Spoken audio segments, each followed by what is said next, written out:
Hey everyone, welcome back to our channel. In today's video, I'll show you how you can add another account on Facebook. Let's get started. For that, launch your Facebook application and then log in to your account. Once you have logged into your account, you'll need to go ahead and tap on your profile icon. From here, scroll below, then tap on Logout.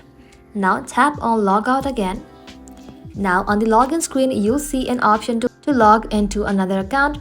You need to go ahead and simply tap onto it. Type in the email address or phone number and password of the other account and then tap on login. And just like that, Facebook will ask if you would like to save the login info. Tap on OK. This way, the next time you open Facebook, both accounts will appear on the login screen just like this.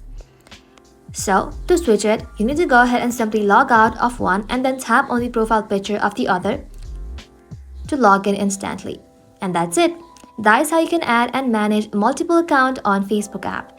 Thank you all for watching. If this video was helpful, leave a like and sub and I'll see you in the next one.